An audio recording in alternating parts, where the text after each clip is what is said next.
Hello बच्चों, और question is here the molecule that functions to replicate DNA in the cell are. देखिए, DNA का जब replication होता है, यानी कि डीएनए से डीएनए का जब बनना है, तो ये हमारा क्या कहलाता है? रेप्लिकेशन।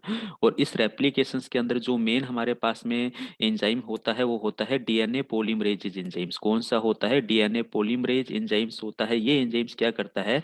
पोलीमराइजेशन का काम करता है। क्या करता है? पोलीमराइजेशन का काम करता है। यानी कि जो हमारे पास में डीएनए के दोनों स्टैंड हैं, एक स्टैंड जैसे हमारा 5:3 स्टैंड है और दूसरा हमारा 3:5 स्टैंड है। ये दोनों स्टैंड हमारे टेम्पलेट स्टैंड की तरह काम करते हैं।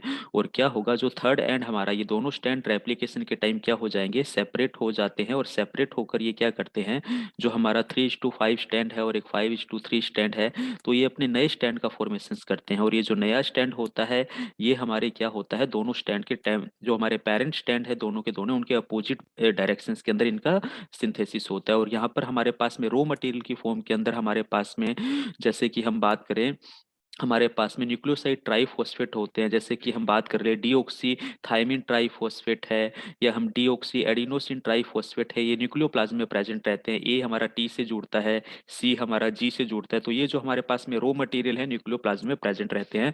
और ये एसोसिएशन, ये पोलिमराइजेशन का काम कौन करता है? ये काम करता है डीएनए पोलीमरेज एंजाइम्स काम करता है। तो एक एक करके हम हमारे ऑप्शन पर आते हैं। पहला है डीएनए न्यूक्लियोसाइड ट्राइफॉस्फेट। तो ये तो हमारे पास में सबस्ट्रेट की फॉर्म के अंदर न्यूक्लियोप्लाज्म के अंदर प्रेजेंट है। इनका role as a raw material है, यानी कि ये कोई फंक्शंस परफॉर्म नहीं करते हैं। ठीक है, तो ये तो ऑप्शन गलत हो गया। डीएनए पॉलीमरेज एंजाइम्स, बिल्कुल ये मेन हमारा एंजाइम्स है जो पॉलीमराइजेशन के अंदर है। ऑप्शन बी राइट आंसर जाएगा। न्यूक्लियोसाइड पॉलीमरेज एंजाइम्स नहीं है, ये न्यूक्लियोसाइड का फॉर्मेशन करते हैं।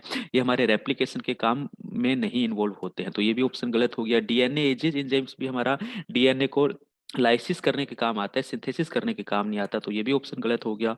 तो ऑप्शन बी हमारा यहाँ पर क्या है? बिल्कुल राइट आंसर जाता है। Thank you.